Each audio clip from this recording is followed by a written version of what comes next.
오늘 우리 주신 하나님 말씀을 봉독하겠습니다. 마가복음 5장 35절에서 43절까지 말씀입니다. 제가 봉독해 드리도록 하겠습니다. 예수께서 말씀을 계속하고 계시는데 회당장의 집에서 사람들이 와서 회당장에게 말하였다. 따님이 죽었습니다. 이제 선생님을 더 괴롭혀서 무엇 하시겠습니까? 예수께서 이 말을 곁에서 들으시고 회당장에게 말씀하셨다. 두려워하지 말고 믿기만 하여라. 그리고 베드로와 야고보의 동생 요한밖에는 아무도 따라오는 것을 허락하지 않으셨다. 그들이 회당장의 집에 이르렀다. 예수께서 사람들이 울며 통곡하며 떠드는 것을 보시고 들어가셔서 그들에게 말씀하셨다. 어찌하여 떠들며 울고 있느냐? 그 아이는 죽은 것이 아니라 자고 있다. 그들은 예수를 비웃었다. 그러나 예수께서는 그들을 다 내보내신 뒤에 아이의 부모와 일행을 데리고 아이가 있는 곳으로 들어가셨다. 그리고 아이의 손을 잡으시고 말씀하셨다. 달리다굼, 이는 번역하면 소녀여 내가 내게 말한다 일어나거라 하는 말이다. 그러자 소녀는 곧 일어나서 걸어 다녔다. 소녀의 나이는 12살이었다. 사람들은 크게 놀랐다. 예수께서 이 일을 아무에게도 알리지 말라고 그들에게 음하게 명하시고 소녀에게 먹을 것을 주라고 말씀하셨다. 아멘. 사람에게 이 말이라는 것은요, 그 사람의 인격을 포함을 하고 있습니다. 우리 그 사람의 말을 들으면요, 그 사람의 인격이 어떠한지를 대충 알 수 있습니다. 뿐만 아니라 어떤 사람의 말은요, 우리가 정말 믿음이 가는, 신뢰가 가는 그런 사람들이 있어요. 야, 이 사람이 말하면 이것은 분명히 됩니다. 이렇게 말했는데 참 어려운 환경 가운데서도 그 사람이 그렇게 말했을 때에는 참 신뢰가 가는 그런 사람이 있습니다. 또 반면에 어떤 사람은요, 신뢰가 안 가는 사람의 그런 말도 있어요. 막 이거 하면 된다라고, 투자하면 된다라고 말하지만은 그 사람을 봤을 때에는 별로 그 사람의 말은 신용이 안 가는 그런 사람들도 우리가 있습니다. 그래서 그 사람의 말에는 그 사람의 인격이 포함되어 있다라고 저는 이제 생각을 합니다. 뿐만 아니라 신뢰가 가는 사람이지만은요, 또 그 사람이 하는 말에는 또 두 가지 우리가 그런 성향으로 나눌 수가 있는데, 예를 들어서 그 일에 대해서 권위가 없는 사람이 하는, 신뢰는 가진 사람이지만은 하는 이야기는, 권위가 없는 사람이 하는 이야기는요, 그냥 나에게 친절하게 그렇게 말해주는가 보다, 뭐 이렇게 우리가 생각을 할 수 있습니다. 하지만 권위가 있는 사람이, 또 신뢰할 만한 사람이 하는 말은 또 그 말을 우리가 더 신뢰할 수가 있다라는 생각들을 해볼 수 있는데, 예를 들면 어떤 사람이 이제 뭐 간에 질병이 생겼어요. 간이 이제 질병이 생겨가지고 몸이 아픈 거예요. 막 피부도 노랗게 변하고 황달도 나오고 피곤해지고 막 자기 몸이 이제 이상한 것을 느끼는 겁니다. 그래서 아픈 게 막 나오는 거예요. 여러분 제가 신뢰할 만한 사람입니까 아닙니까? 대답을 잘 1부 때는 다 신뢰할 만하도 대답을 하시던데 2부 때는 대답을 잘 못하시네요, 그죠? 신뢰할 만한 사람입니까 아닙니까? 억지 춘향입니까? 예. 저도 잘 제 자신을 신뢰하지 못하는데 이런 신뢰를 해 주신다고 저는 생각을 하고, 제가 이제 신뢰할 만한 사람인데 제가 가서 이제 이야기합니다. 가서 기도를 해주면서 걱정하지 마세요. 괜찮을 겁니다. 기도하겠습니다. 이렇게 제가 이제 이야기를 합니다. 그럼 그 이야기를 듣고 사람이 야 목사님이 내가 이 간이 이렇게 안 좋아가지고 아픈데 걱정하지 마라. 괜찮아지라고 했기 때문에 걱정 안 해도 되겠다. 괜찮아지겠다. 이렇게 받아들이는 사람은 제가 이렇게 체험했을 때 많지는 않더라고요. 어떻게 받아들이냐면 목사님이 날 위로해 주시는가 보다 이렇게 받아들이지, 이게 내가 막 괜찮아지고 낫고 막 이런 것으로 확 받아들이지는 않더라고요. 왜 그렇게 느끼냐면 그렇게 기도해도요 병원 가더라고. 병원 가가지고 또 약도 먹고 하더라고요. 보통 이제 신뢰가 할 만한 사람이지만은 뭐 간에 대해서 권위가 있는 분도 아니고 하니까 뭐 날 이렇게 위로해 주시는가 보다, 기도해 주시니 감사하다, 뭐 이 정도로 받아들이는 거예요. 근데 만약에 세계에서 이 간에 대해서 제일 권위가 있는 의사가 그 사람을 만난 거예요. 이 세계에서 제일 1등이 그 사람은, 간에 대해서는. 그 사람이 만나가지고 딱 진찰을 해보더니 괜찮습니다. 걱정하지 마세요. 이렇게 말을 해준 겁니다. 그럼 그 말에 대해서 이분이 의사 선생님이 나를 위로해 주려고 이렇게 말하는가 보다, 목사님처럼 이렇게 받아들입니까? 아니고 사람들은요, 그 권 있는 사람이 그렇게 말해주면요 안심을 합니다. 지금 아픈데, 간이 아파가지고 피곤하고 막 아픈데도 불구하고 그 권위자가 괜찮을 겁니다. 이것은 큰 병이 아닙니다. 괜찮아질 거예요. 라고 말하면요, 그것을 믿고 받아들이거든요. 괜찮겠다. 진짜로 그 말에 신뢰를 하는 것을 우리가 볼 수 있습니다. 우리 예수님의 말씀에 대해서는 우리가 어떻게 받아들이는가? 예수님은 과연 그 말씀에 대해서 신뢰할 만한가? 그런 권위가 있으신가? 우리가 예수님의 말씀에 대해서 한번 생각해 볼 필요가 있습니다. 그 당시 사람들은 예수님의 그 말씀에 대해서 어떻게 받아들였는가? 신뢰할 만한 사람이다. 그 정도? 아니면 신뢰 못할 사람이다.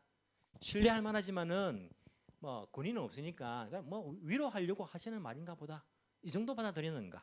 아니면 권위가 있고 신뢰할 만한 그러한 분의 말씀인가? 그렇게 받아들였는가? 오늘날 우리는 예수님의 말씀에 대해서 어떻게 받아들이고 있는가? 우리가 그것을 한번 생각해 볼 필요가 있습니다. 오늘 본문을 보시면요, 예수님께서 하신 말씀은요, 세 마디입니다. 첫 번째는 뭡니까?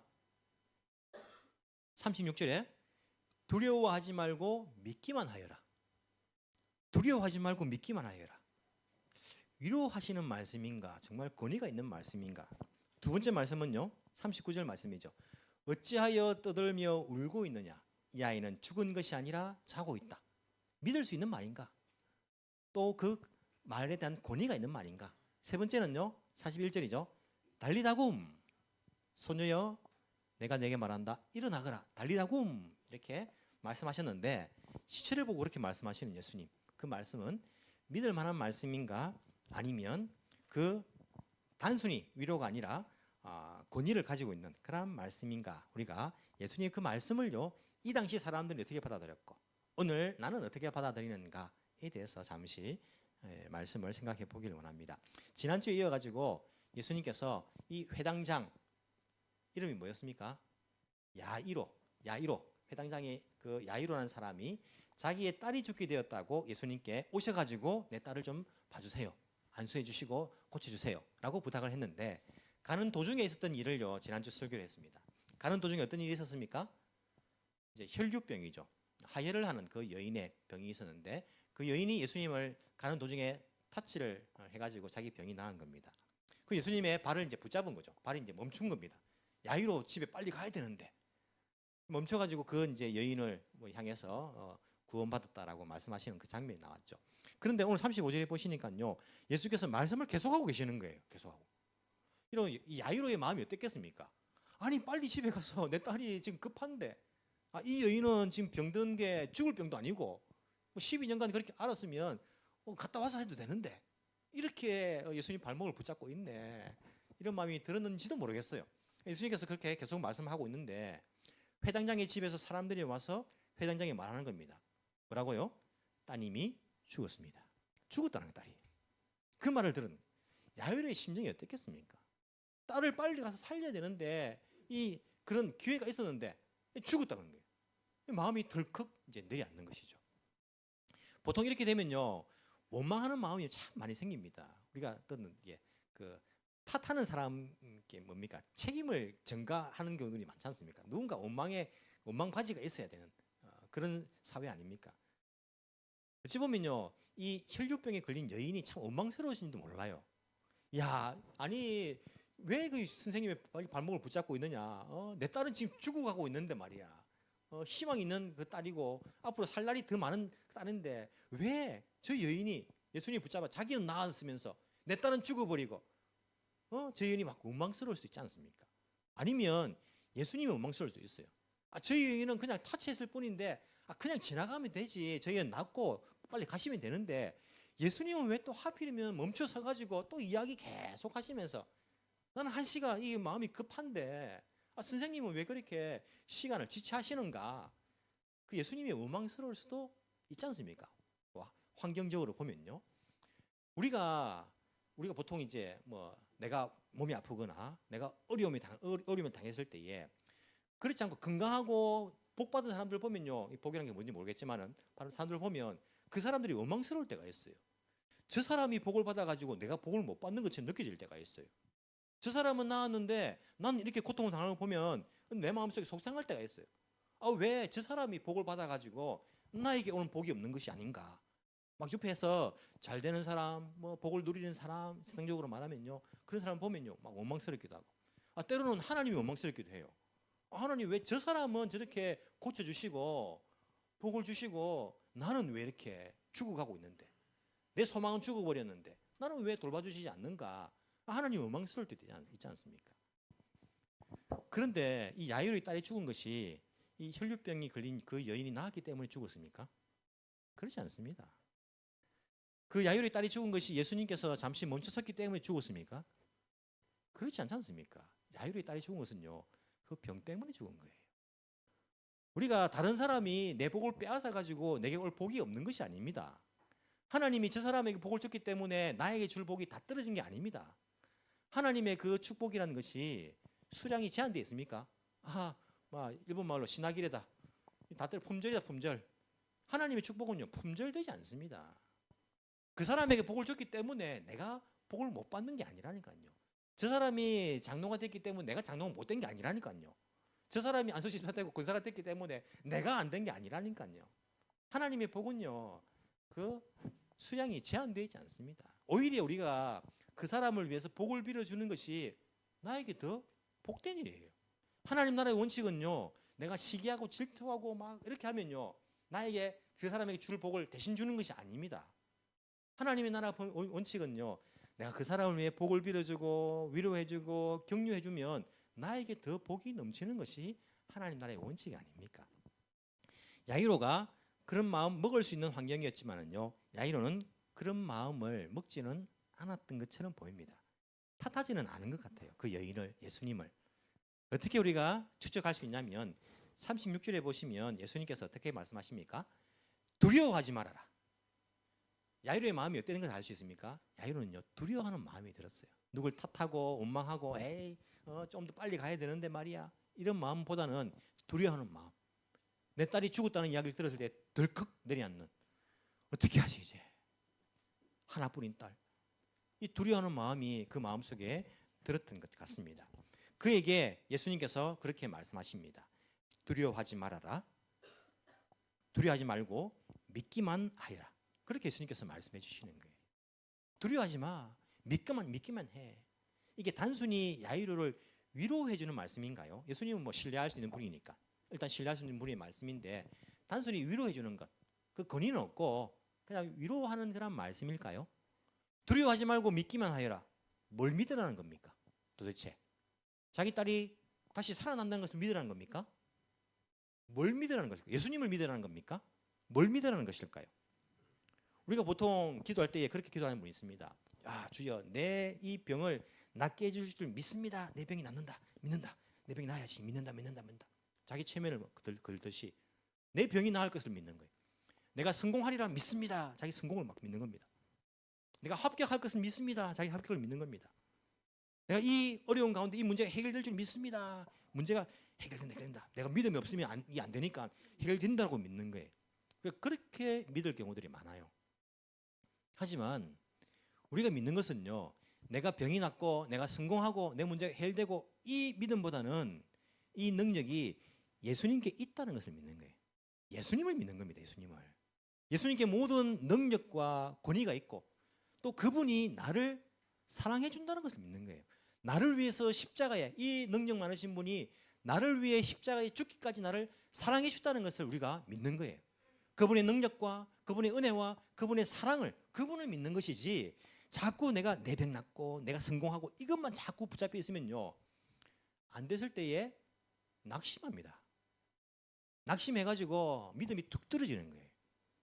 하지만 내가 질병이 있고 문제가 있어도요, 이 모든 것들을 뛰어넘는 능력을 가진 예수님, 그 예수님이 나를 사랑하시는 것, 내가 그것을 믿는다면요, 죽어도요 우리 낙심하지 않습니다.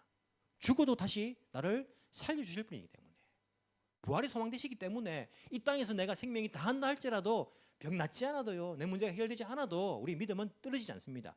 왜냐하면 내 믿음은 주님을 향한 믿음이기 때문에. 내 딸이 다시 살아날 것이다에 대한 믿음보다는요, 그 주님을 믿는 거예요.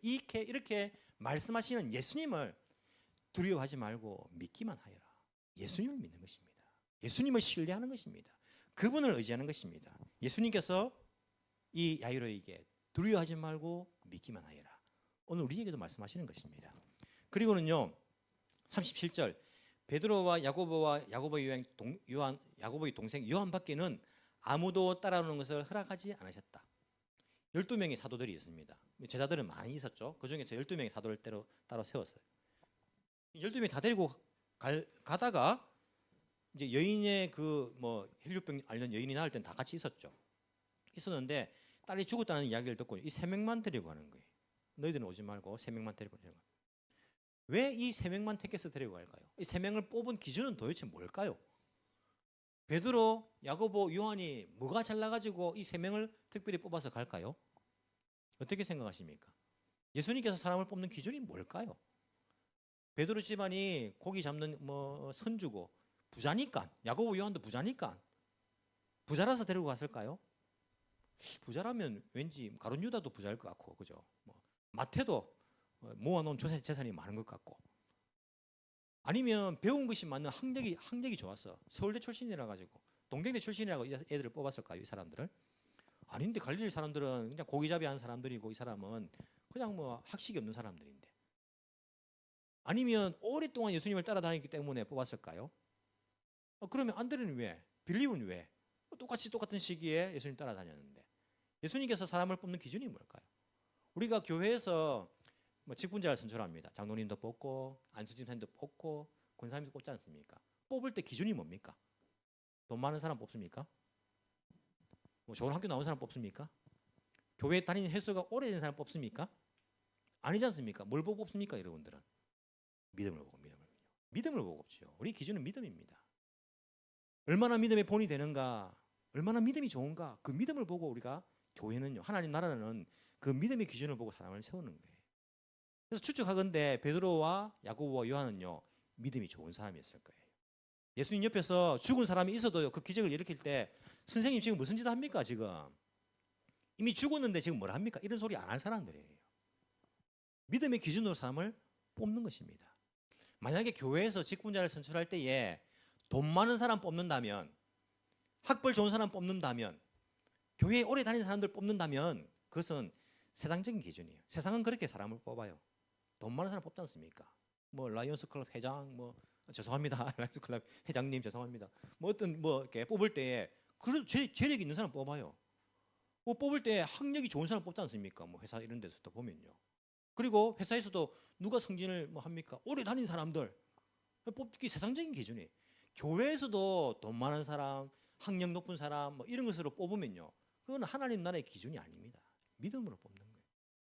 이 세 사람이 그래도 그 사람들 가운데에 예수님에 대한 믿음이 좋았던 세 명을 아무런 방해가 되지 않는 이 세 명을요 뽑아서 데리고 가는 것들을 우리가 볼 수 있습니다. 드디어 회당장의 집에 이르렀습니다.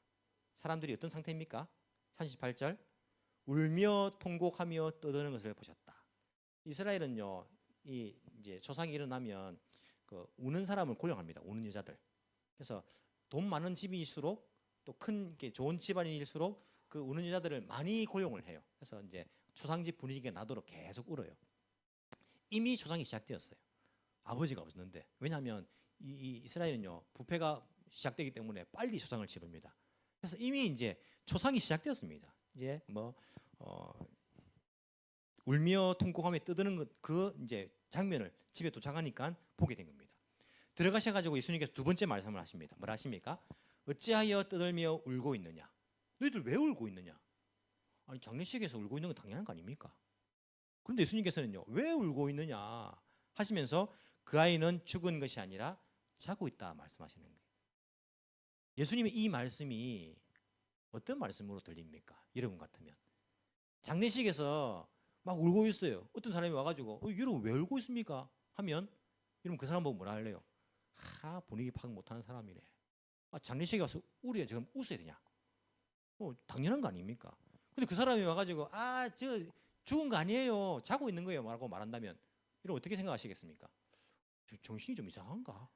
장례식에 와가지고 아니 관 속에 있는 뭐 이 시체를 우리가 같이 있는데 죽은 게 아니라 잔다고? 저 사람 좀 이상한가 보다. 우리가 비웃을 거예요. 사람들의 반응도 어떻습니까? 40절 그들은 예수를 비웃었다. 이게 보면요, 이 상식적이고 이성적이고 과학적인 이런 이제 반응 아닙니까? 우리가 보기에 저렇게 말씀하시다니 이거 이상하다. 그렇게 이제 받아들이는 것입니다. 이것은 예수님이 어떤 분인가에 대한 올바른 지식이 없기 때문이에요. 예수님께서 왜 너희들 울고 있느냐? 이 아이는 죽은 것이 아니라 자고 있다라고 말씀하시는 것이 예수님께서 신뢰가 안 가는 분이입니까? 이 말 했다고? 예수님은 신뢰가 가는 분이에요. 한 번도 자기가 하신 말씀을 그대로 실행하지 않은 적이 없으신 분입니다. 하나님의 말씀은요, 땅에 떨어진 적이 없어요. 한 말씀이라도. 그 말씀은요, 자기가 내뱉은 말은 분명히 다 이루어진 거예요. 예수님 말씀 이때까지. 분명히 예수님은요, 믿음이 가는 분이에요. 신뢰할 수 있는 분입니다. 그러면 이 아이가 죽은 것이 아니라 잔다라고 말씀하실 때에 그 권위가 있는가 없는가를 알아야 돼요. 정말 이 시체를 죽은 것이 아니라 자고 있는 것처럼 그렇게 여기시는 분이신가? 그 권위가 있는가? 그 권위가 있는가 없는가를 우리가 잘 알고 믿으면요, 이 말을 보고 우리가 비웃을 수가 없어요. 정신이 이상하다라고 말할 수 없습니다. 예수님 그 두 번째 말씀을 듣고는요, 그리고 사람들 다 내보냅니다. 다 나가라, 다 나가라. 다 이제 뭐 비웃고 하니까 믿음이 없는 사람들 아닙니까? 도움이 안 되는 사람들 다 내보내시고 아이의 부모, 아빠와 엄마, 그리고 3명, 베드로, 야고보, 요한, 이렇게 5명만 데리고 아이가 있는 곳으로 들어가십니다. 그리고는요, 아이의 손을 잡으시고, 이게 막 놀고 있는 아이 아닙니다. 시체예요, 시체. 시체의 손을 잡으시고 세 번째 말씀을 하십니다. 뭐라 하십니까? 달리다굼, 아람어죠, 아람어. 그 당시에는 유대인들이 주로 아람어를, 히브리어하고 비슷합니다. 아람어가 주로 이제 일반적으로 뭐 시리아 이런 사람들도 다 섞여 이제 뭐 로마의 식민지로 있기 때문에 대부분 다 아람어를 사용했습니다. 달리다굼, 이제 번역을 하면 소녀여 내가 내게 말한다, 일어나거라. 쿰이란 것이 이제 일어나라 이 말씀입니다. 일어나거라, 이렇게 세 번째 말씀을 하시는 거예요. 이 말씀은 어떻습니까, 여러분? 권위가 있는 말씀입니까? 우리 교회도 한 번씩 이렇게 이제 그 장례식을 하죠. 관에다가 이게 이제 그 시체를 다 안치를 해놓습니다. 그리고는 다 뚜껑을 좀 이렇게 열어놓죠. 얼굴을 볼 수 있도록. 장례식을 하다가 제가 내려가가지고 그 시체 손을 뜩 잡더니 제가 일어나라 이렇게 하는 거예요. 이러면 어떻게 생각하시겠습니까? 아이고, 목사님이 쇼를 하나 지금 이게 저렇게 한다고 되나? 막 이렇게 생각하실 거 아닙니까? 예수님께서는 이 아이의 시체를 손을 붙잡고요, 일어나라 시체여 하지 않고 소녀여 일어나라, 그렇게 말씀하시는 것입니다. 예수님께서 그렇게 말씀하시는 것은요, 권위가 있기 때문입니다. 생명과 죽음을 다스리시는 분이 생명의 주인이라고 우리가 말씀하지 않습니까? 우리가 심판주라 말하는데 이게 뭐 다 없애버리고 이런 심판주가 아니라 사망과 생명을 판단하시는 분이, 판단하시는 재판관이란 재판관. 예수님께서 생명이라 말하면 생명인 것이고, 예수님께서 사망이라 말하면 사망인 것입니다. 그 사망과 생명, 그 주관자가 누구냐면 예수님 손에 그 권위가 있으신 분이에요. 이 세상을 창조하신 분이시고 구원자 되시고 생명과 그 사망을 주관하시는 주관자 되시는 그 권위가 있으신 분이 그 시체를 붙잡고 일어나라 하니까 죽음도요 일어나는 거예요. 순종하는 것입니다. 너희들 왜 울고 있느냐? 죽은 것이 아니라 잔다라고 말해도 그 생명의 권위가 있으신 분이 그렇게 말씀하시니까요, 그 말은 웃은 말이 아니라 그 말 그대로 이루어지는 것입니다. 그게 예수님의 말씀이에요. 이 말씀을 들은요, 그 소녀가 어떻게 됩니까? 곧 일어났어. 일어날 듯 말 듯 한 게 아니라 꿈틀꿈틀 한 게 아니라요, 즉시 그 말씀을 듣고요 곧 일어납니다. 곧 반응합니다. 일어나서 걸어다닙니다. 사람들은 크게 놀라며 예수님께서는 아무에게도 알리지 말라고 엄하게 명령하십니다. 시기적으로 이걸 말하면 회당장 야이로도 힘들어지고 예수님도 뭐 십자가 달리기 아직까지 시간 남아 있는데 빨리 잡힐 수 없기 때문에 그렇게 엄하게 말씀하고 있는 것들을 우리가 보고 있고, 그 아이에게 먹을 것을 주라고, 살아난 것을 분명히 유령이 아니다, 먹을 것을 주라고 그렇게 말씀하고 있는 것들을 우리가 볼 수 있습니다. 예수님 이 말씀에 대해서 여러분들은 어떻게 받아들이십니까? 그 당시에 사람들은요, 믿지 않는 사람들이 훨씬 많았습니다. 그래서 예수님 말씀에 그냥 비웃고 무슨 소리 하느냐, 그 말씀 그대로 신뢰하지 않았던 그런 모습들을 볼 수 있어요. 야이로는 어떤 마음이었을까요? 야이로의 말은요 한마디도 나오지 않습니다. 어찌 보면 야이로가 이미 딸은 죽었으니까 선생님 됐습니다, 이제 안 가셔도 되겠습니다, 장례 잘 준비해가 장례를 치러야겠습니다 라고 예수님을 안 데리고 갈 수 있지 않습니까? 믿음이 없다면. 야이로의 말은 안 나오지만은요, 야이로가 어떤 마음인지는 우리가 알 것 같아요. 끝까지 예수님을 모시고 가고 하자는 대로 다 한 거 보면요, 예수님을 신뢰하는 마음이 있습니다. 믿는 마음이 있었습니다. 때로는 우리가 왔다 갔다 할 때는요, 이 야이로처럼 아무 말 안 하고 침묵하면서 때로 기다림 인내하면서 다 내어 맡기는 것. 이것이 훨씬 더 나은 믿음인 것을 우리가 알 수 있어요. 우리 상황 보면서 이거 안 되겠는데, 이것은 무슨 말씀하시나, 이건 말도 안 돼, 왜 이렇게 말씀하시나, 왜 이렇게 안 되지, 이렇게 가볍게 우리가 자꾸 뭐 불신의 말들을 하는 것보다는요, 그냥 묵묵하게 침묵하면서 온전히 모든 것들을 다 그분에게 맡기는 것이 훨씬 더 믿음의 그런 모습이라고 생각을 합니다. 이 당시에 예수님을 권위 있는 생명의 주관자로 받아들이지 못한 사람들, 예수님을 의심하면서 그렇게 비웃었던 그 사람들이 있는데, 오늘 우리들은 예수님의 말씀을 어떻게 받아들이는가? 오늘 예수님께서도요, 우리에게 이 세 마디 말씀을요, 우리에게 하고 계십니다. 안 그러면 이 성경이 기록될 리가 없지 않습니까? 오늘 여러분에게 주신 말씀이 무엇입니까? 두려워하지 말고 믿기만 하여라. 왜 두려워하고 있느냐? 믿기만 하여라. 우리가 때로는요, 내 영혼이 죽어 있는 것 같고 내 몸이 병들어가지고 아무런 소망이, 모든 소망이 다 죽어 있는, 그렇게 느낄 때가 있지 않습니까? 내 생활이 힘이 들어가지고 너무나 어려워가지고 어떻게 될지도 모르겠고 두려움과 염려와 근심 가운데에 그렇게 우리가 있을 때가 있지 않습니까? 내가 어떻게 해야 될지도 모르고 그럴 때에 예수님께서 동일하게 말씀하십니다. 딸의 죽음을 경험하고 있는 야일에게 하신 그 말씀처럼 두려워하지 말고 믿기만 하여라. 무엇을요? 예수님을. 예수님께서 지금도 그 능력을 가지고 계시고 생명과 사망을 주관하시고 그 예수님께서 우리를 사랑하신다는 것, 우리를 위해 십자가에 돌아가셨다는 것. 두려워하지 말고 믿기만 하여라. 주님 어떻게 해야 됩니까? 두렵습니다. 어떻게 해야 됩니까? 나는 어떻게 할 바를 알지 못하겠습니다. 왜 울고 있느냐? 왜 울고 있느냐? 죽은 것이 아니라 자고 있다. 너의 영혼이 죽은 것이 아니라 자고 있다. 너의 희망이 죽은 것이 아니라 지금 잠들어 있구나. 너의 소망이 죽어 있는 것이 아니라 잠들어 있다 하시면서 우리가 그분께 내어 맡길 때에 우리에게 하시는 말씀, 달리다굼, 일어나거라, 일어나거라. 너희 속에 있는 그 잠들어 있는 영혼, 일어나거라, 달리다굼. 너희 속에 있는 그 잠들어 있는 그 희망들, 일어나거라, 달리다굼. 의심하면서 기도하느냐? 너 속에 있는 잠들어 있는 그 믿음, 일어나거라, 달리다굼. 예수님께서 오늘 우리에게 동일하게 말씀하십니다. 어떻게 반응하시겠습니까? 사람들처럼 안 돼. 무슨 말씀이야? 이미 다 끝났어. 내 손에서 벗어났어. 어떻게 할 수 없단 말이야. 불신앙으로 반응하시겠습니까?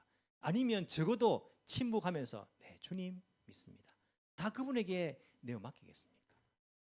그분을 신뢰하는 그 믿음이 다시 살아날 수 있도록, 내 속에 잠들어 있는 그 영혼이 다시 일어날 수 있도록, 내 속에 잠들어 있는 그 소망이, 희망이 다시 일어날 수 있도록 그 예수님의 그 말씀을, 권위가 있는 그분의 말씀으로 우리가 받아들이며 아멘, 주님 믿습니다, 주님 신뢰합니다, 그렇게 믿음으로 반응할 수 있는 저와 여러분이 되기를 간절히 소망합니다.